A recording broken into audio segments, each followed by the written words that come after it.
What's poppin' T Squad? It's your girl Keisha, and I am back with a brand new episode of Tea Party. You guys have been asking for it. The first episode was such a success.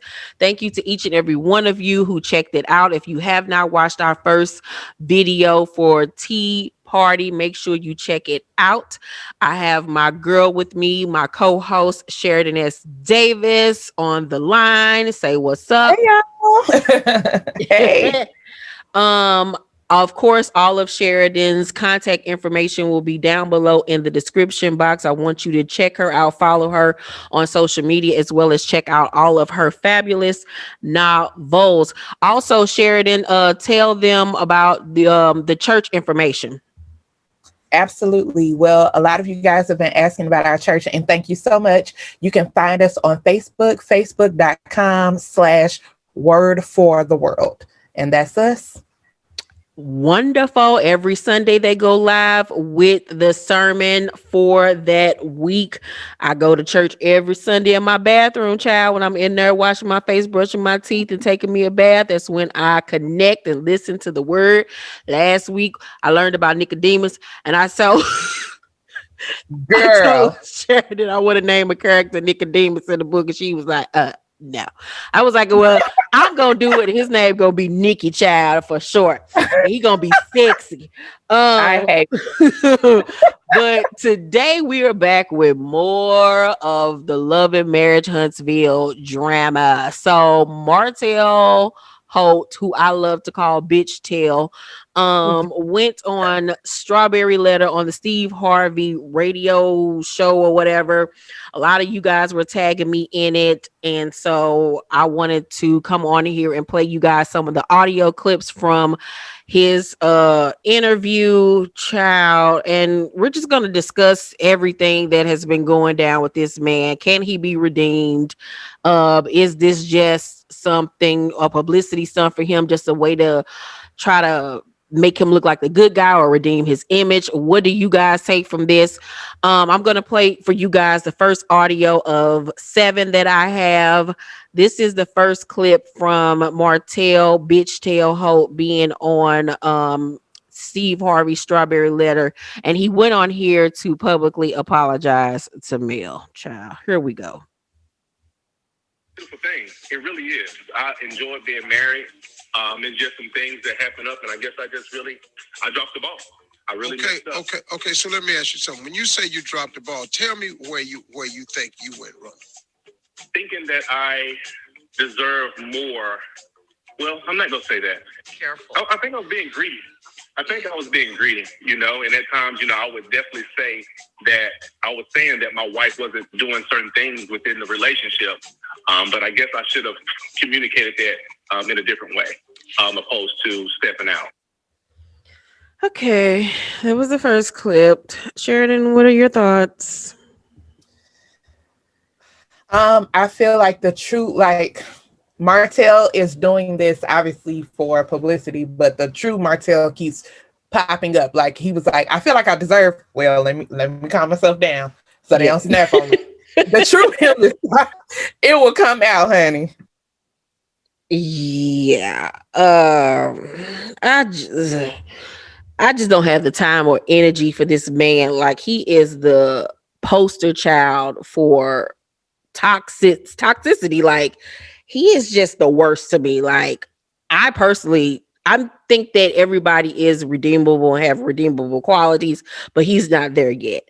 I think he is grasping at straws, like you just said when we were on the phone earlier. I just don't think that he's sincere at this point. I think that he sees Melody has been out here doing all of these interviews here lately, promoting the show and promoting her single. And he just once again wanted to be in the spotlight, get his side out there. It doesn't seem genuine to me at all. At all. Let me play the next clip for you guys. Of his family, what I just pulled a picture and looked up, beautiful family. And so the divorce is final now. So let me ask you this, Martell. If you could do anything differently, what would you have done? If I could have done anything differently, what would have been? think the communication with my wife.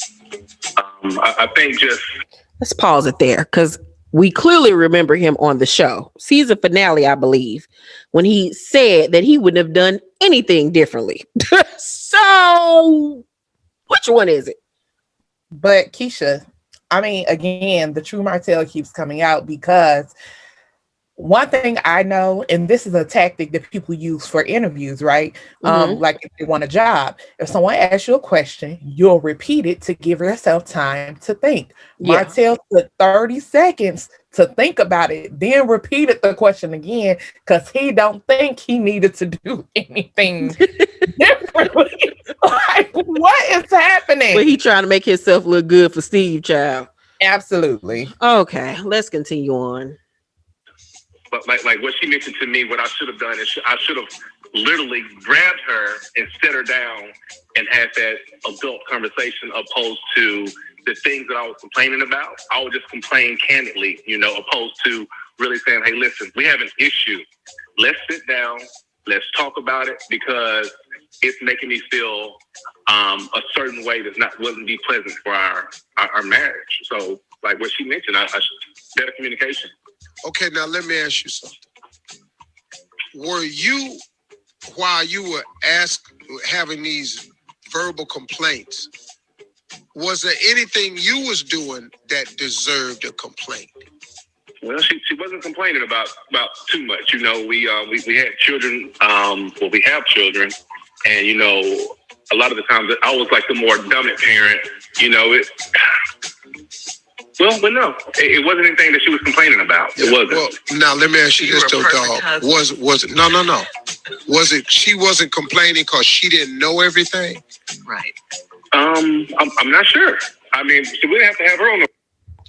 Okay, first of all, when he said that they should have had better communication, he should have set her down and told her what he was feeling, what he was going through. When Melody did her interview last week with Tasha K, and she stated that after she found out he was cheating the first time before the show aired, before they even got the television deal, and when she found out about Ariane, and he told her, he's a very sexual person, he needs, head all the time. She said that she did that, she tried to accommodate him.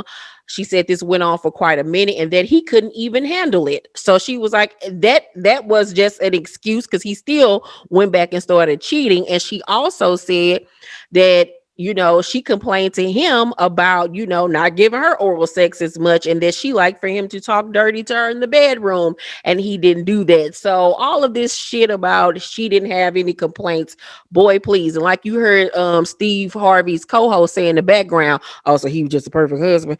Like this man really think that he is God's gift to women. Sheridan.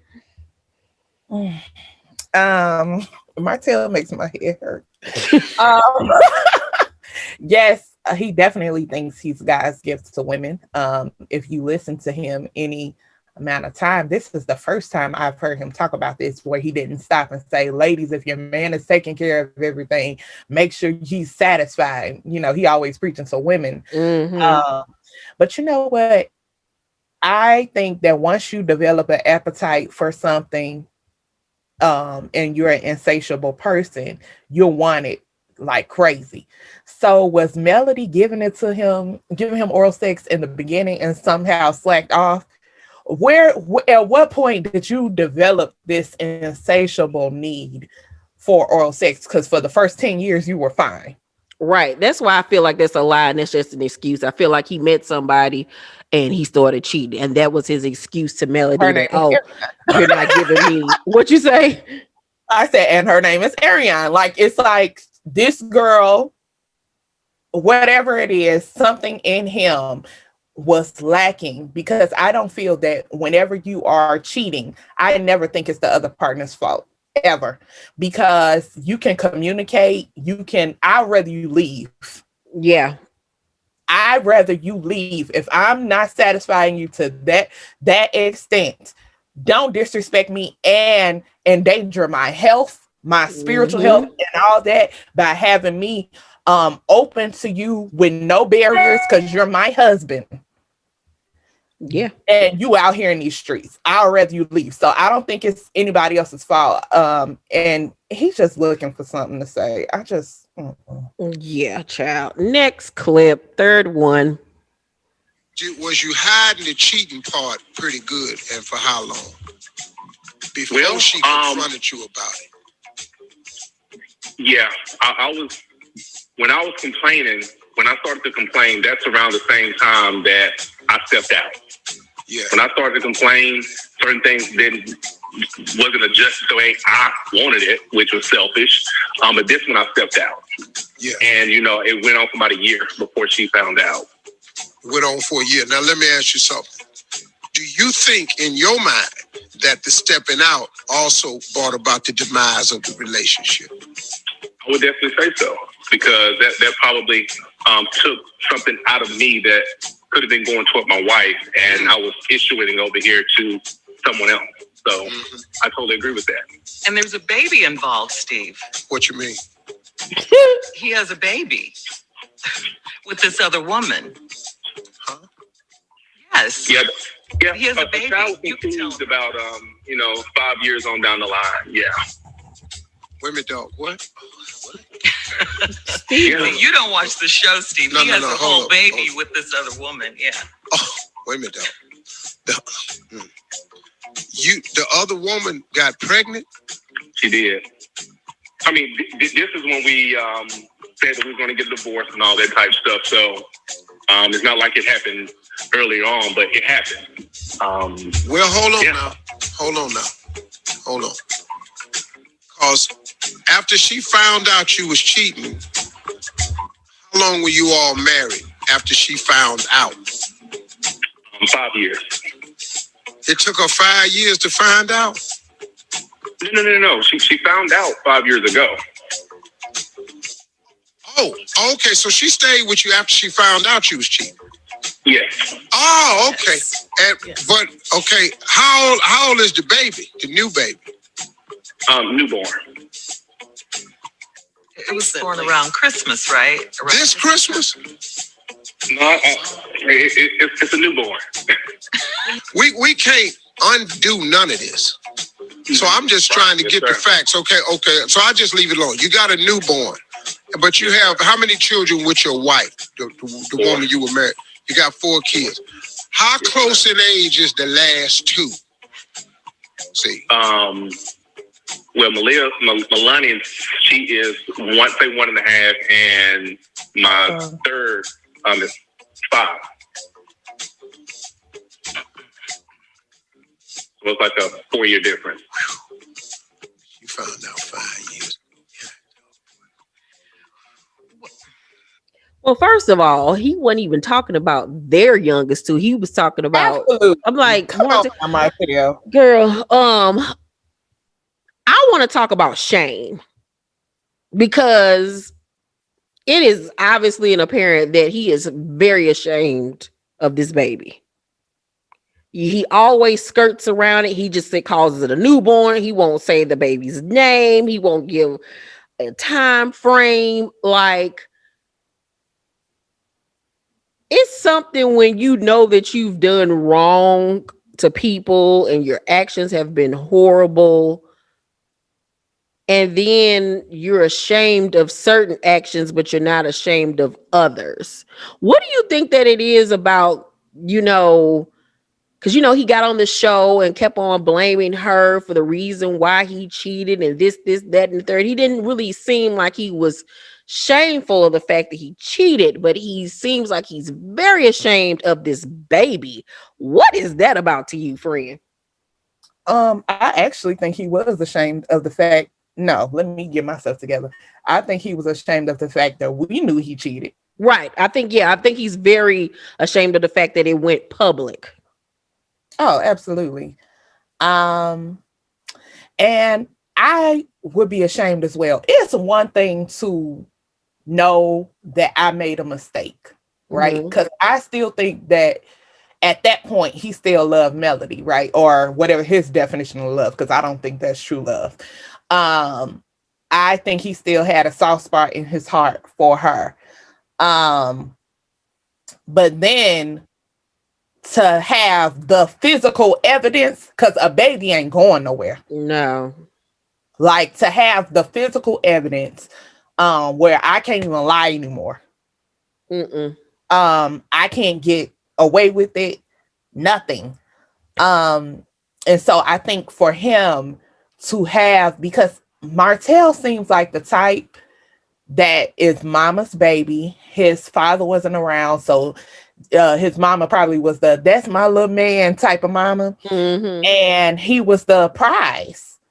And to have a mar on the person who has been the prize is just like, I can't believe I did this, and now everybody knows. So I think he is ashamed. Yeah. Mm-hmm. Do, do you think he'll ever go eventually go public with the baby finally and acknowledge it? Or maybe he's saving it for season 3?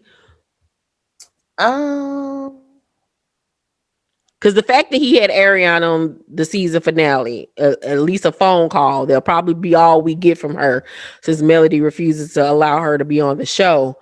Um, do you think that he will bring the baby on the show? probably not. I don't. I would be surprised to see the kid. Mm, mm, mm, mm. This is a mess, child. Okay, next clip.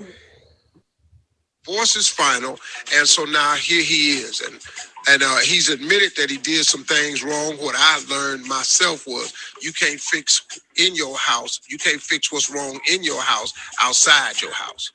That's And correct. a lot of men go that route. To be honest with you, you know, there's something wrong, and they start telling it to somebody, and somebody give a listening in. Next thing you know, they listening real good, and they seem to be understanding. The next thing you know, some things jump off. So, Martell, where we at right now, man? What would you like to accomplish with this phone call? So right now, I guess I am going through a tough time because we do have our 4 children. Our divorce just has been over about a month ago now, and I guess I do want to move forward.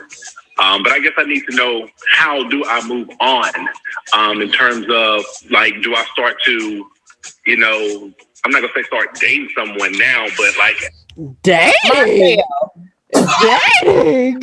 You you've been dating. dating. That's the problem. You've been dating your marriage. What are you talking?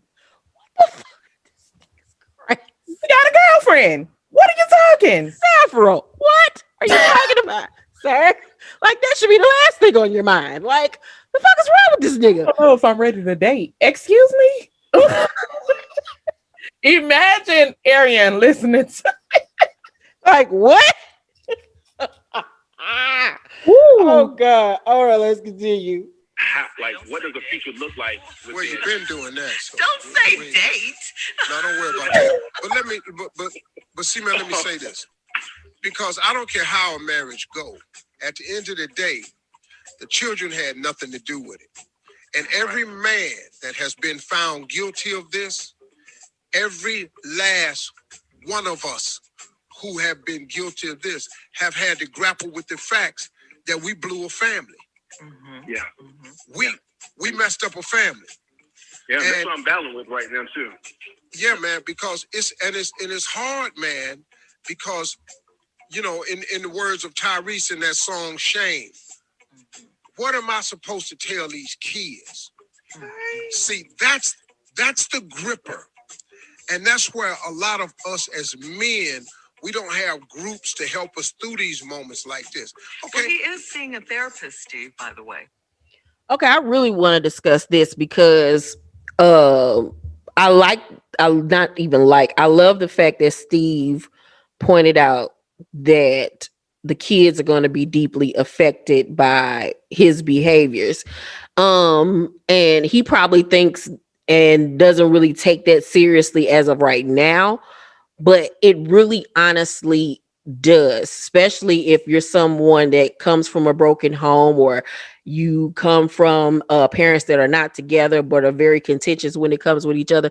I literally just had my therapy session yesterday, and the whole conversation was literally about my relationship with my parents, the things that we're going through. I'm about to be 40 years old, God willing, in the next few months. And I'm still dealing with the repercussions of things that happened to me in my childhood. And parents fail to realize that the things that their children see and feel and go through as a child, it sticks with them. And it's a lot of stuff that I didn't even realize that was still bothering me or playing a big part in my life even today, that happened to me years ago. And when I talked to my therapist, she correlated a lot of things that I'm still suffering from today from back to my childhood. So it is so important as parents that we rectify the things that go wrong in our lives that may affect our children. I've spoken plenty of times on my channel about, my last relationship that I was in. It was very toxic. I was in a mentally abusive relationship. It was even abusive on a couple occasions. I dealt with somebody that was an alcoholic, that was a raging alcoholic. We used to cuss and fight each other all the time. And Kyrese witnessed these things from the age of like 9 all the way up to 13, 12 or 13.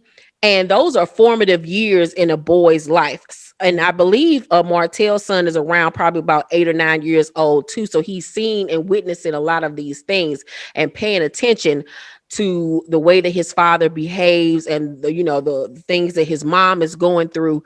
And like I've said on my channel, I had to really sit down and do the work after that relationship that I got out of, not only on myself, but with my child. A lot of times, women and even men, they'll get out of a relationship with a man or a woman that has been around their child for years or whatever, and only think about them and how they need to fix them, but then don't think about what this has done to the child.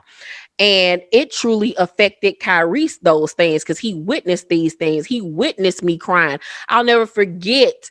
He told me maybe about a few years later how he came home from school one day and heard me crying all the way outside, because I was in the house crying. He was at school and I'm in here crying my heart out. And he heard this, you know what I'm saying? And it hurt him to see me in such a state over somebody. So I literally had to repair our relationship and really drill into him that the way that this person treated me is not the way that a man is supposed to treat a woman, and how a woman is not supposed to do certain things, because it wasn't all him. I was a drama queen. I got violent. I was doing ignorant shit as well. And I did not want my son to think that that was what a relationship looks like. Because growing up, I read a lot of books, watched movies, listening to songs, and that's where I got my ideals of what relationships were supposed to look like, because my parents weren't in a relationship. I grew up with my mom. And my dad was in my life, of course, but I didn't see a man and a woman together on a daily basis to understand what a relationship was supposed to look like. So the what's the word I'm looking like? So the what's the word, Sheridan? The images or whatever that I had to Like, I really don't know where you're going. the images that I had to look up to were my friends. Like I said, things that I'm seeing on television, things that I'm reading in books. And I'm thinking that all that drama and shit, fighting, cussing each other out, letting somebody cheat on you, taking them back, dating a drug dealer, all of those things were cute, what a relationship was supposed to look like. And I had all the wrong representations. So I had to grow the fuck up and see what a relationship was supposed to look like, really. And also instill in my son what a relationship is supposed to look like. And it wasn't supposed to look like what I was previously in. So, Sheridan, from a pastoral point of view, what does God say about relationships and marriage? It's literally so much we could talk all day about it. But I think as you were speaking, first of all, no matter how you grew up or who your parents are, um, you as a child, you are learning. Even if something is happening and you're not in the room, you feel the energy Mm-hmm. of everything that's going on in your household. And even as it relates to Martell, because Martell grew up, fatherless because his Mm-hmm. father was in prison. I'm not sure if you guys remember the first season, but when he first, I think, went to see the counselor, Martell was in kind of denial about how much the lack of relationship with his Yep. dad Mm-hmm. affected his life, because in all actuality Martell had beat the odds, right? He Right. still graduated high school, he graduated college. Him and Melody done built all these companies. These folks are making buku money. They are young, they're black, they're in power, and they're helping other people. You know why Martell cannot own what he has done, and he keeps looking for a reason to blame Melody, not just because he's a narcissist. It's really because he failed. Yeah. And Martell cannot say that I am the reason why my son about to have to go through what I did. Yep. That's why he keeps saying, I'm the dominant parent. Mm-hmm. I'm the Mm-hmm. one that was there. So he can't take ownership of that. Um, the Bible basically teaches that the two shall become one flesh, as in a marriage. When Mm-hmm. we are married, it ain't no it's Sherry and whoever. I'm gonna use my parents as an example. Okay. My parents are like Velcro. Okay, you Come on, don't know Taylor one Events. without the other. Now, do they go places, separately? Of course, they're not like weird where it's like, I can't go over here if my husband don't go. It's not that. Right. But they are very much one and they move as a unit. I remember when we were little, and you know how you used to try to play one parent against each other. Mama Yeah. say no, and you try to go to daddy.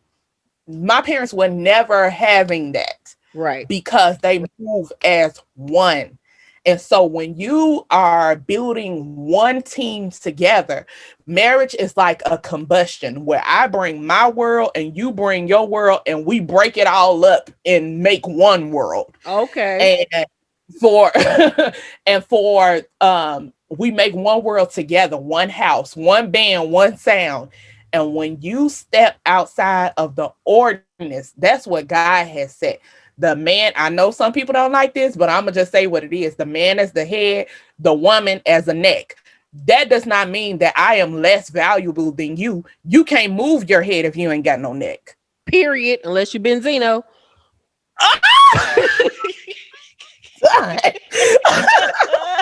You can't move no head if you don't have a neck. And so, but when the head is faulty, Mm. rest of Mm. the body is faulty. The Bible tells us that to whom much is given, much is required. I know And that so one. it is interesting how we have all these seminars to teach women how to be wives and good women and all this Woo. stuff. But we need the men to actually be the ones taking the classes, because if you want the honor of being the head, then Mm. the head can't be with defect, because if the head got defect, my kids defected, my Yep. household is defective, my money's defective. And that's why we as women, we got to be careful who we choose to link our lives with, because if Woo. that man is faulty, if he a faulty head and you thought you was good all by yourself, and then you link up with a faulty head, everything else gonna deteriorate in the end. So you have to be careful with who you link your life with. And let me say something. You ain't speaking nothing but the truth, because when I was in that relationship, I was doing so well in my career before then, was at one of the heights of my career at that time in my 20s. I'm making money. I got a house. I'm traveling. I'm going shopping. I'm doing all of these things. And as soon as I got Right. with that nigga, my life went to shit. Literally, my finances fell out. My home life fell off. I'm struggling to pay rent. I'm dealing with this nigga that every time he want to get mad, he want to break something of mine. Like my life was literally in shambles. And when I got out of that relationship and after I got sick, And I finally said, enough is enough. I'm about to really work on myself, get a closer relationship with God, and do right, and actually follow what God is telling me to do instead of doing what I wanted to do, because Keisha wanted a man so bad that when I was praying for a man before I got in that relationship, all I was praying for was, God, send me a man, let him be fine, let him have a job, let him know how to dress well. I was praying for the most superficial, ignorant ass 20-something-year-old shit. And that's exactly what I got, was just a man with nothing capable. He had bad credit. He was an alcoholic. He couldn't keep a job. Like, he could dress, but it was the stuff that I was buying for him. Like, it was just like, you have to be so specific when you're asking for a man, because like what Sheridan just said, you can get a man if you want one. It's what type of man do you really want? Because I had a defective one that really brought my lifestyle down. And it wasn't until I got out of it and really started doing the work that I'm in the position that I am in now. So you really do have to be careful when you ask for a man, because God gonna give you what you ask for. I had to learn And that the then, hard way. and then though, we have to be careful that when we are asking God for something, and this is not just a relationship, but anything, we Mm-hmm. are asking God for something, usually the counterfeit come before the real thing. But Oh. sometimes we are so thirsty for what we wanted that we Mm-hmm. looking at anything and willing to accept it. And we'll say, God, I want a cake for my birthday. I want a cake. And then you turn around and you'll accept flour, eggs, and sugar, but that ain't what you ain't say. You want the ingredients. I don't want to have to build this man up. Ooh. That's not my job. I build you up as in I'm a help meet, Mm-hmm. but I can't help what you don't have. Oh, oh, well, you better speak a word. This is not Build a Bear. No. Okay, period. And so I can't help what you don't have. If you are not, listen, my value as a woman is this. And I think we all have to know what we bring to the table. And I thank God that Melody is one who knows. Like, she stayed trying to work on her marriage. And after a while, she was like, okay, God, I need to know if this is your will for me, because I don't believe you want me to be dealing with abuse. Mm-mm. And Because that is as a abuse. And that's it another thing that women is. need to realize. Abuse just doesn't come in the form of a nigga punching on you. That's right. Oh, because when I said I was in a mentally abusive relationship, I was in a mentally abusive relationship. He would tell me shit like, huh, get out here and see. You ain't gonna get nothing better than me. And I'm looking like, in my head, like, there is so much better than you. Oh, Like, what? Sir? Like, yes, like, whew, Jesus. And that was the same type of shit that Martell was trying to do to her. absolutely. I don't have to listen. I am God's daughter. I Mm. don't have to accept nothing that my daddy don't say that I deserve. If you giving me less than what my dad say I deserve, why am I with you? Because I could do bad by myself. Amen. Period. Have. And so I want, listen, know your value as a woman, what you bring to the table as a woman. The Bible says, he who finds a wife finds a good thing and obtains favor from the Lord. When you find me, I'm already a wife. You don't make me that. I'm already what you need. You don't make me that. And Yep. when I come into your life, I bring the favor. Yep. And we have to know that. Just like we was talking about a few weeks ago, I think you and I were on the phone, we were talking about Adam and Eve and how God put Adam to sleep and he took a rib out of Adam's side and made Eve. Baby, what is a rib cage for? I am the person who blocks things from coming to your heart. I'm the person that make you breathe easier. If you Ooh. try to breathe without a rib, if you didn't have your rib cage, literally anything could go into your heart. But a Mm. woman is so dope that we will see a man and we will make him a king. We will see Mm. his house and make it a home. Yep. And so, because I know I bring out to the table, I ain't accepting you bringing outside children in here. I know that's right. Period. Because Period. I know Point what I blank. bring to the table. And that was one of the things that I had to go through, because when I was in that relationship, I didn't even realize that I was dealing with low self esteem until I got out of it. Mm. I didn't even realize that I was so willing to accept any and everything from a man because I didn't feel like I was good enough. I felt like I had gained all this weight. I should be happy somebody want me. I felt like I had a son. I should be happy somebody want to date somebody that got a kid. And then I was also this let's talk about karma. I was also getting back the karma that I had dealt out years prior with Mm. men when I was out here using men for their money and things of what they could do for me. And years later, I got that back in return in that relationship because Before. I felt like I had to buy his affection and this, that, and the third to make him love me, to make him stay. And he used me until he couldn't use me no more. And until I finally stop allowing him to use me. But that was the karmic retribution that I had to get back from all the seeds that I had sown in my younger years. But like I said, it wasn't until I got out of that relationship and started working on me and realizing that I am perfect in God's eyes and I am Right. the prize and I shouldn't be with anybody that makes me feel any less than that. And that I might not be the best person when it comes to everything about God and the Bible and this, and that, but I know Jesus. I Right. know God, and I didn't really get to know God until he set my ass down when I got sick and made me really start evaluating my life, the people in it, my career, my family, my relationship with my son, my relationship with God. He was my best friend during that time. I mean, he still is my best friend, but that's when me and him really became homies. Because Yeah. if I realized at that point in my time that if nobody had my back, God had my back, and he was the only person that kept me sane in that time period where that was the darkest time period of my life. And that's why how many years that happened to me in 2012, 2013.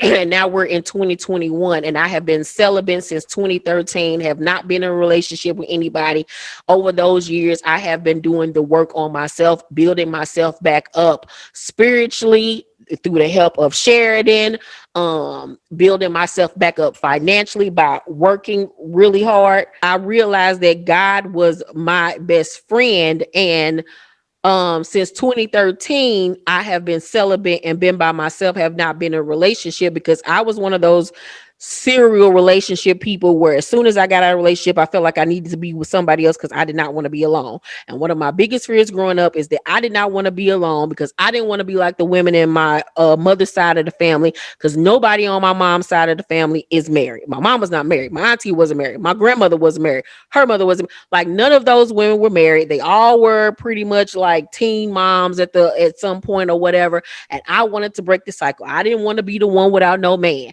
And it didn't matter what kind of man, I just wanted one.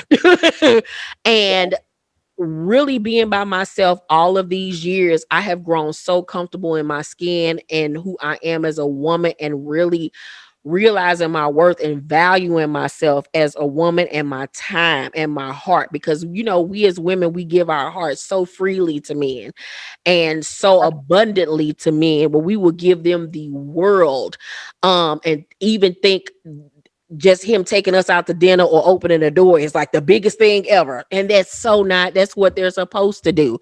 So I have gotten to the point in my life where I am so willing to stay by myself until it's the right situation. I'm just not going to just deal with no anybody just to be with somebody, because I got to the point where I had to get comfortable with being with me. I'm my best friend at this point where I don't need nobody. So it won't be hard for me now to see the red flags and not push them out of the way just so I could continue on with dating somebody, because we do that a lot. We'll see the red flags and be like, oh well, he does this and he does that, let me give it a try. No. We've all No. done it. I've done it. We've all done it. Child, because I'm pretty sure Belle saw some red flags in the beginning and she looked past them when it came to Martell. And child, don't you look past them damn red flags. But let's get on into the next three videos. They're quite short, so this is the next one. Okay. Our break is too damn short. I think, Martell, what's missing is you just did not show any remorse. It did. Yeah. You broke her heart, but the one thing that I never got from you is that you were sorry. Hold on, we're going to give you a chance, Martell, to respond and to make it right, try to make it right, and apologize and all that. But we got to take another break, and we'll be back. Okay, let's go to the next clip. Feel like remove this sin from me, but it's like I kind of fell for this person and it got out of hand. And now that we're on a reality show, it's like my back is against the wall. And then I guess if you guys know about reality shows, they get to run the narrative the way they want to run it. It's a lot of things that y'all women are saying on this TV show that I really would not do in real life. The editing is very serious. Okay, let's pause. Because notice me and I agree to sit up here and act like the editing is what we're seeing of why he's such an asshole. Okay, so I do think that editing is a factor. But when it comes to Love and Marriage Huntsville, I think that things can be edited out of sequence.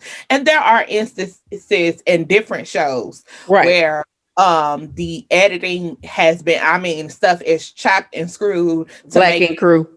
Yeah. The editing, all VH1 shows really, they can create the narrative that they want, and truth be told, Bravo included, and take whole things out to make the villain out of whoever they want to make the villain. But one thing I'm gonna say to Martell Holt is, who edited your Instagram live when you had the kids talking about you taught them how to swim and all that? Boom. Who edited Arian's vagina to have your baby? Who edited all of this? At some point, person. Okay, because at some point, yes, editing is a factor, but it ain't the factor. No. And they can't edit the sequences where you called her a hoe. Like that came out of your mouth. Like all of the other nasty, horrible things you did to her on the show, that wasn't edited. They can only show what you give them. You know what I'm saying? And I'm so happy that even Tommy, nephew Tommy, checked him on that part. But let's continue. The editing is very serious. And I've been very apologetic to my wife. But Martell, you can't control who you are on that show, because there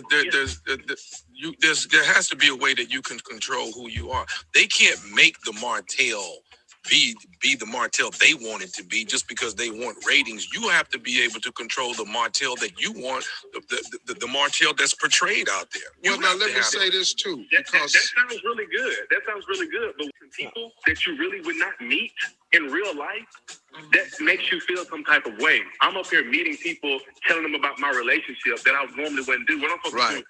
Tell the producers that I'm not gonna meet today. Right. No, that's my job. And they Martell, but I think what Tommy is saying is this, Martell. I think you said some things that they didn't have to really embellish, just play it. Yeah. And sometimes, man, when we're in front of people, we flex a little bit. Right. And I think to my understanding is it was a lot of flexing on the show. Because when the camera's on, everybody want to appear in their best light. And you appeared in your best light, put her in her worst light. Yeah. And that's and that has cost you a family. What do you have to say for that? Oh, God. I don't know. The first season, I was trying to root for this couple getting their family back together, because I want to be clear. There are some marriages who can survive betrayal and then come out, after their rough season, can do the work and come out on the other side. And so I was hoping that would happen, because Martell is literally never taking responsibility. And he said, I was apologetic to my wife. I have been apologetic to my wife. Martell Holt, Martell Holt, Martell Holt, honey, apologizing and then going back and saying, but you, it's not an apology. You have not taken Child. responsibility. I have seen you offer apology gifts. The best apology he got was when he was out of his mind and on anesthesia before that surgery. Because that was the truth. Right. That was the best apology he gave. Other than that, he has continued to point the finger at Mel. But baby, one thing they taught me at church, honey, when you point one finger, you got three pointing back at you, baby. Mm-hmm. Yep. Okay, the last audio is his apology to Melody Child. Here we go. The person I've been with for over 14 years. I grew up with you. Um, we've accomplished a lot in life. We got 4 beautiful children, and I wouldn't be the person that I am. And I'm not talking about the negative things, but I wouldn't be the person I am without you. I do love you. I love what we stood for, and it's my deepest hope that we can, co-parent together, accomplish that, and make sure that we raise our children in the same way that we wanted to raise them when we're together. So I just want you to know that I am sorry to have put you through this, my children through this, our families through this. I mean, it hurts me, but I know it hurts you just as much as it hurts me. And I'm sorry, Melody, for everything that I've done, everything. But I thank you for the opportunities that you gave me. You gave me plenty of chances to get it right. God gave me plenty of chances to get it right. I remember us talking about things in terms of God blessing us and showing us favor. And then every time I step out, we lose that favor. And to you, I wish you the best in life, your career, and from the bottom of my heart, I am sorry. I am. Well, brother, I think it's sincere, And one day, man, this will all get better. So we thank you for joining us, Martell Holt. Thank you. Yeah, Thank you, and I Martell. appreciate you guys. Okay, what you think about the apology? Um, I feel like it's the same shit we done heard 50 million times from this nigga. Okay. everything he said was correct, but all while he was apologizing, I was thinking, baby, Arion must be the throat goat. For if y'all accomplished all of that and it was worth her throat, Child. Child. all the kids, the businesses, everything. This show, everything y'all have built was worth her throat. My God. And you can't God even bless her. acknowledge y'all, baby. He can't. Like, I feel, you know what? I do see that's every sin, everything you do to people come with consequences. And the truth is he's already thrown so many daggers at Mel and at their family. Low key, him even putting the baby out there in public and all this stuff could maybe cause her more pain and be an extra dagger. Like, it's just so much. Yeah. It's True. so much. True. Very much true. A mess. A What you mess. think? What you think about the apology, friend? Like I said, I just feel like it's the same shit we've heard 50 million times. I think it's rehearsed. I think he's just reciting lines that he's already recited before. Do I believe that he's genuinely sorry? Yes.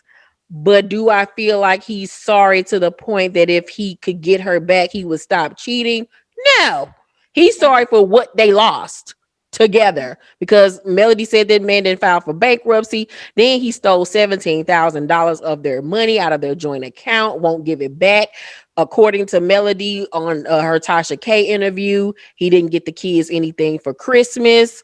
Like he's financially going through it. He hasn't really been present like he likes to say on social media, and him being the dominant parent. She said that at that point, she had the kids for almost a month now. He hadn't even been doing his part with them switching off. So it's just like, what are we doing here, sir? Like, what? I just see Martell end up being one of those men that just got a whole bunch of babies and a whole bunch of women and being on Iyanla. Or Iyanla going off so she can't help him no more. Um I just see things really going downhill from him. It's not over. He God ain't through spanking that nigga yet. Cause he don't get it yet. He still does not get it. It's him blaming God for me. I've been trying to hold this in, but I can't. When that man said, when that man said, I prayed and asked God to take this sin away from me, that's how it worked. Mm, So you can keep driving over to Ariana house. This is not like it's we're not talking about an addiction or something like that. We're literally talking about something you are willingly and purposely doing. And you're telling me I asked God to take it away from me. He didn't, so I just kept on. Excuse me. What is wrong with Martin? child. And let's talk about that because that's one of the things that China McClain, who I really love, Mhm. and I've been sharing with you a lot of her videos that she's been releasing here lately about how what was that video that I just sent you where she was talking about people that don't believe in God and consequences or something. I think I might be paraphrasing it wrong, but what you just said really hit home with About free sin. will. Yeah, free will. Yeah, can you Mhm. talk about that? Yeah, sure. So what China, I believe she was saying was, she was talking about how people say, if there's a God, why do bad things happen? Yeah. That's what I was getting to. And yeah, and she just said, God is God, but he also made people with free will. We're not all robots just doing whatever whatever God wants us to do. Nah, you got a choice. And Yeah. so when things bad happen to us, we try to place blame a lot of times. But sometimes, you know what? I told people at our church one time, I was like, sometimes you be going through, and sometimes it's not that you going through, you just reaping your harvest. Mm, You ain't going through nothing. Like God ain't taking you through this. You just reaping the seeds that you have sown, honey. And so yeah, God gave Martell free will just like he gave me free will. And if I could keep my legs closed, he could surely have just been with Melody. yeah. Yep. You made a choice. Stop blaming everybody but you. And a good example of that you just made me think of when I was in that relationship. Oh I Lord. remember praying to God, like God, if he don't mean me no good, if he ain't the one for me, take him out of my life, Lord. And we broke Uh-huh. up. We broke up twice before the last time, seriously. And the first time we broke up, that first time he moved out. And now, mind you, I had to ask God if this man ain't no good for me, if he ain't the man that you sent for me, take him, remove him from my life. We broke up. He moved out, has got his own place. But I was so weak and wanted what I wanted. I ran back and got him. And when I ran back and got him, I got him along with everything else that came along with him.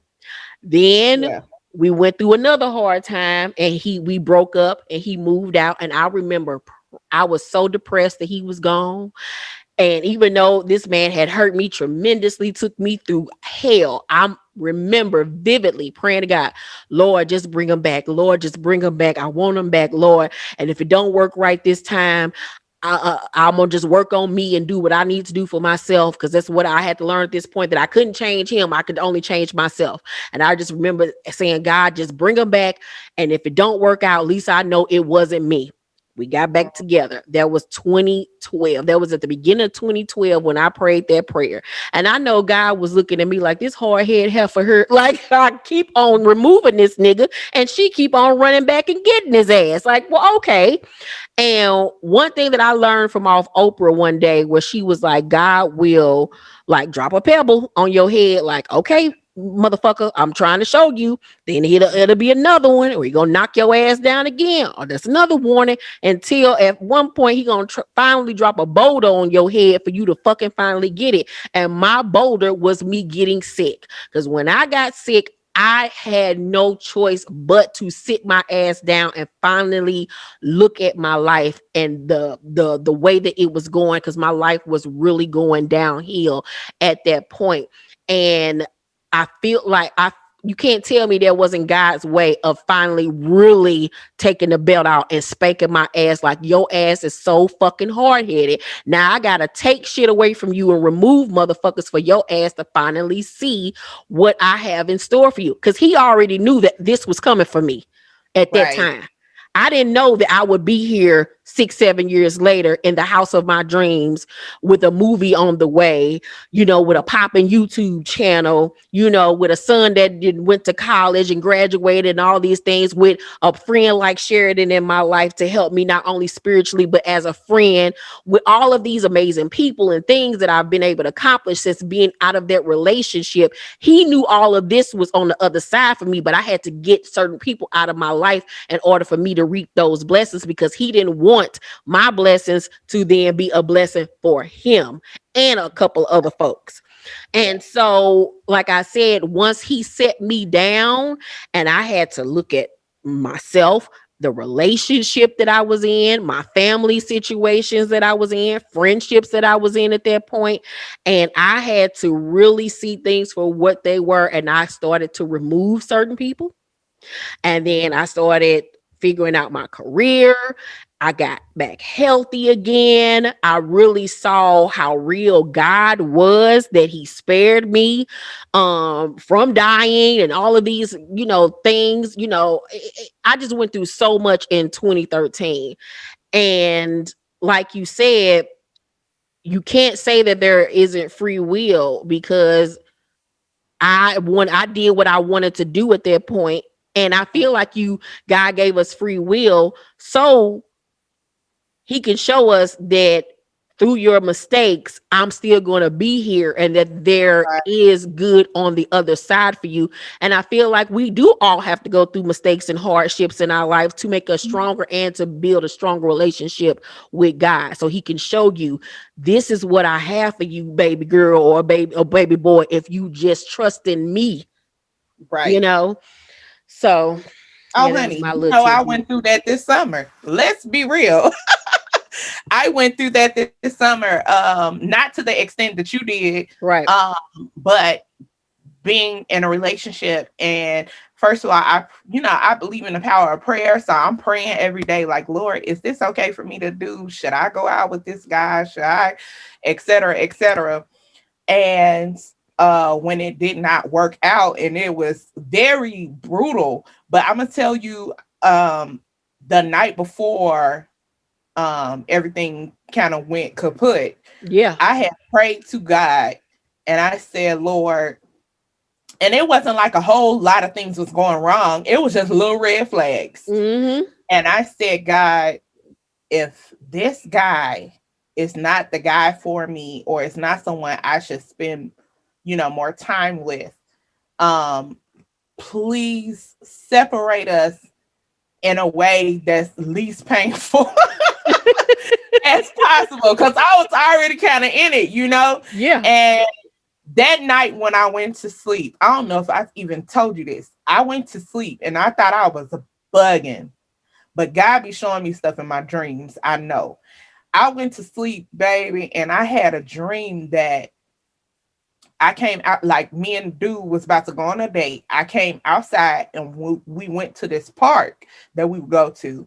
And as I was at this park, like some guys were coming into our house. Mm. Right. So I didn't know what that meant. But it was like not regular human, it was like spirits Mm. were coming into our house, right? Okay. So the next day, I literally stopped hearing from this guy. Mm-hmm. And I it was so painful. I'm saying this because sometimes the things that you want or that you're praying for, it doesn't mean it's not gonna hurt. Yeah. It was the separation process was painful. Okay. Like I was just like, wait, what just happened? It was painful because I was not in control. Yeah. And I was like, what just happened? But I thought we was going, but I had just prayed to God. If this ain't what's it for me, because I can't see up the road, but I know you can. If this Mm-hmm. is not what's it for me, can you just make it as least painful as possible? So imagine if I didn't pray that, what the separation would have been later. Mm-hmm. And Mm-hmm. so I just think it's important um that we are aware of our surroundings, aware of the red flags, aware when God be trying to send us clues like, hey, that ain't it. Yeah, but And the remember, guy see, wait a minute, basically hold said, on, friend. I gotta go ahead. interject because the key part that you not remember it or you were talking about is when he ghosted you and stopped calling you, and you was trying to figure out like what happened, what went wrong, is something Right. happening to him, da, da, da, da, da, da, da. And then you told me about the prayer that you had prayed the night before, and I said, now wait one goddamn minute, now I ain't the pastor here, you are. Now how the Right. hell you not listening to your own damn advice? You did, God did exactly what you asked of him, and then you Exactly. you was like, well, wait a minute, well, yeah. Because you know what? And I was wanting to share that with the listeners because everybody make mistakes. Ain't none of us Hmm. perfect. Yeah. Um, and there would be times where I'm super strong today, and then tomorrow it's like, dang, who am I? What do I bring to the table? Yeah. We are gonna have those moments, Hmm. and that was definitely a time where I was like, what just happened? And I was almost falling apart. Not necessarily because of him, but because I was, let me keep it real. I'm turning 30 next month. And in my world where you're talking about nobody in your family was married, everybody in my family, not everybody, but there are a Yeah, lot of majority. Yeah. couples in my family. And the couple that I look to is my parents. Right. My parents got married when my mom was 18 years old. And so for me, I thought at least graduating college, bam, I'm gonna be married. Okay, obviously that didn't happen. Girl, we all And then did. as time keeps going on, I'm like, okay, well, what's going on? And then an article comes out where you need to have your children by 35 or they're going to be Mm-hmm. birth defects and all this stuff. And Mm-hmm. so I'm looking at time like Mm-hmm. time is going and I don't have what I think I'm supposed to have. I Yep. know that I know I'm a gem. Like I know I'm a boss. I know I'm all these things, but I ain't got no husband. What is going on? And you know what? God had to remind me. I had to start reading scriptures in the Bible about women who had children later on in life. Not that that's I still don't want that, but I just to encourage myself. And then I had to I had to encourage myself with this. How dare I bring to God a timetable when He's the owner of time? How dare I tell Him you not doing this in time enough for me when He made time? Time is not God is not subjected to time. Time is subjected to God. And so when it's my time, Mm, I know that I'm gonna have what I need to have. In the mm. meantime, I need to work on like again, we was talking about Adam and Eve. God put Adam to sleep and he woke up and had a wife. We don't know how long Adam was asleep for. Mm. What if he was asleep for 20 years? And she What was if he just was sitting asleep for there waiting 40 on years? him. All we know is when he got up, he saw before him a helpmate. And so for me, I don't need to focus on the man. I Mm-mm. need to focus on the woman I'm gonna be when he wake up and see me. Wait a minute, I almost took my top off. You better say it. You So better that say it girl, because after that breakup, that has been my focus. I've been on my business, as you can see, until tragedy struck with me. right. I was posting about my books more. I was writing more. I started focusing. I'm going out of town for my birthday. I'm traveling more. I'm booking dates.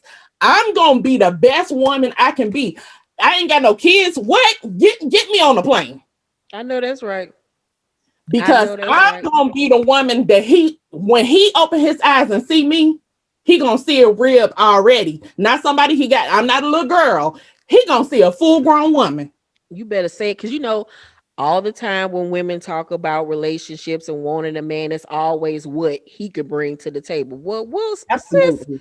What are you bringing? And that was one of the things that I had to work on, because when I was in my late 20s, I was going through exactly what Sheridan just talked about. Like, oh my God, I'm getting older. I should be Mhm. married. My friends is getting married. My friends are in long term relationships. Why ain't I? Da, da, da, da, da. And I was looking at myself like, well, I got the house, I got the career, I got the money, I'm pretty, I can dress right, Mhm. all superficial shit. But when I Mhm. got in that relationship, the one good thing that came out of that 5 year, 5.5 year relationship that I was in is that it taught me I wasn't ready to be nobody's fucking wife, because I Yep. was at that, still in that time frame and that mind frame of thinking arguing is the way that to show that he loves me. If I Right. poke a fight and start a fight with him and he don't leave, that means he loved me. Mhm. Like, I Yep. was still very much childish. I didn't know how to communicate. I thought cursing you out meant that that was the way I was supposed to get my feelings across, breaking stuff, just silly, childish look girl stuff. I didn't know how to be nobody's wife. I at Yeah. that point didn't know how to sit down and take your hand and pray with you or for us. I didn't know about none of that stuff. I didn't know how to save. I didn't know nothing about girl. I wasn't ready to be not now body's wife, Yeah. child. And so that's why I have taken this time out over these 6, 7 years, however long it's been, to really work on myself, to really get to the point where, say, for instance, I meet a man and he might be everything I like on paper, Mhm. everything, but it could be that one thing about him that just doesn't sit right.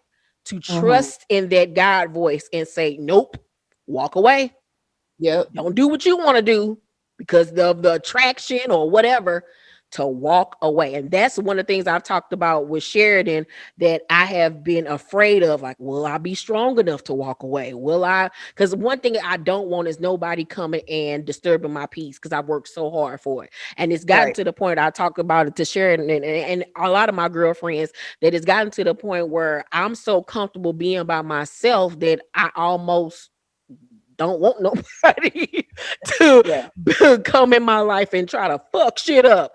But yeah, like, and I'm still working on me. I'm still working on becoming a better version of me, especially spiritually. Because I haven't been a big church person. I haven't stepped inside of somebody's church unless it was for a funeral in like 15 years. Mhm. And that was one of the reasons why I joined Sheridan's church this year, because now we became friends before I decided to join her church. Me and how long we been friends now? For about good 2, 3 years now.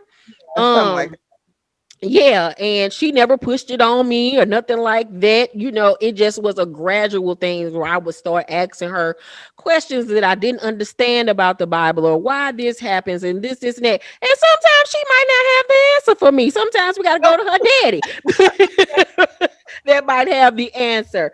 And I just found, because one of my big misconceptions about church and is that, oh yeah, all the pastors just want to take your money and and all of this stuff. I just really wanted to find a genuine church home. So it wasn't something that I was um seeking on an everyday basis or anything like that. It's just something that I ended up falling into, and I couldn't have been more happy about that, because I have found a church home with Word for the World Ministries. I like to call them Ready for the World, like the group, but yeah, it just feels right. And even with me not being in the same state, because if you guys don't know, I'm from St. Louis, Sheridan's from Chicago, but I watch their ministries every Sunday on their Facebook page. You can go and watch everything. And Paris Sheridan, even though she's younger than me, one of the things I think that makes our friendship work is that spiritually she's way more sounded, of course, than I am. So she's able to help me and teach me in those areas. And then I feel like I'm a lot more worldly. So I can hip her to some street shit that she might right. not know. So I can be telling her about these niggas, because I refuse to Period. let anybody play her. And about these fake ass hoes. So so that's where we complement each other. And even though Sheridan's a virgin. She doesn't make that anything that to be ashamed of, because it's not. And I'm Nah. a celibate woman, and we're both in the same space where we're waiting to give that part of ourselves to someone that is worthy, that is, from God, and all of those things of that nature. So, our friendship really works out, and I'm just so grateful that God brought her into my life, because she went from being a reader of mine to now one of my very, very close friends. I ain't called her a best friend yet. She got to still go through a little bit more stuff with me. Period. She know I don't trust niggas like that. I still got my eye a little bit closed on her, but I'm just playing.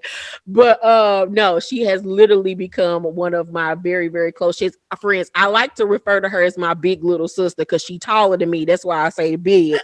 Because we're really like Arnold Schwarzenegger and Danny DeVito when you see Yes. us in person. Because I'm so short and she's so tall. But then she's my little sister, because she's younger than me, and I look out for her, and I'm very protective over her, and I'm always threatening to fight somebody. Yes. Um, but yeah, what we really wanted to bring to you guys with Tea Party is, talking about celebrity stuff or whatever, reality shows or anything that's going on in celebrity news. But we always want to relate it back to God, to, use what these celebrities or reality shows are going through as a way to connect you closer to God or whoever you believe in. It don't matter, just to get you closer to that higher being, because we all need something and someone to lean on. And, just to get a good laugh and to show genuine friendship and women supporting women. So that is the reason why we started Tea Party, and we're just so happy from the response of it all. Sharon, do you got anything you want to say before we log off? Yes. Thank you. Thank you for being a friend. Travel down the road and back again. Right. I really appreciate our friendship. And for your YouTubers. Some of them are my new friends now. And I know some of y'all have been subscribing to my fake non-existent YouTube. I promise y'all in the next couple weeks I'm gonna get back to being on YouTube. I'm just really trying to figure out what I want to do as far as my content. But I really appreciate I feel like God brings us certain people into our lives for different reasons, and I'm really grateful for our friendship. And the Tea Party, it's not just absolutely we want to bring you closer to God. And I'm not going to be looking at these celebrities and all their lifestyle and make the same mistakes that they have. Like, honestly, I'm looking at these people like this is a teachable moment for me. I do not. Exactly. And that's what we're I going to don't use want to it be for. like Martell and Mel No, ma'am. or Tisha and Marcel. No. So I just kind of, and it's not coming from a place of judgment, because I want to be clear that I don't judge these people, because everybody has made, mistakes and errors. And I promise you, I don't know Martell personally, but I am sure the first time he was with Ariane or any other woman, he did not see all this coming down the line. He did not. And so my grandma used to sing this song in church, "Don't let the devil ride," because if you let him ride, he gonna want to drive. Meaning, if you say, "I'm gonna just do this little one thing," that one little thing usually end up taking over you. And so let's just use these moments as teachable moments, not to bring us closer to God and our best selves, so we know I'm not going to be stupid, I guess. And think of a better word besides stupid. I'm weak. Well, you guys, thank you for listening to this week's episode. Next time we come back, we know you guys want to see us visually. Today, I was looking real ugly. I was over here looking like Esther James or Esther, whatever her name was from Good Times, the mama. Oh, not Esther Roll, bad girl. I look a mess. My hair is a mess. I'll be glad when my hairstylist get her ass back from Africa. I need my hair bleached, child. But next time we will come with the glam for you guys and a visual. But what we do want you guys to do down below in the comment section is please give us some topics that you want us to discuss in future videos. And as well, give Sheridan some ideas of some things that you want her to do on her YouTube channel so you can help her out.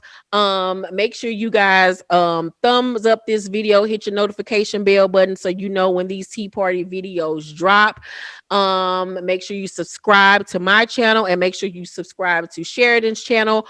All of our social media information is down below in the description box. We love you guys tremendously. Hope you got something from this video, and we will see you on the next one. Bye. Bye.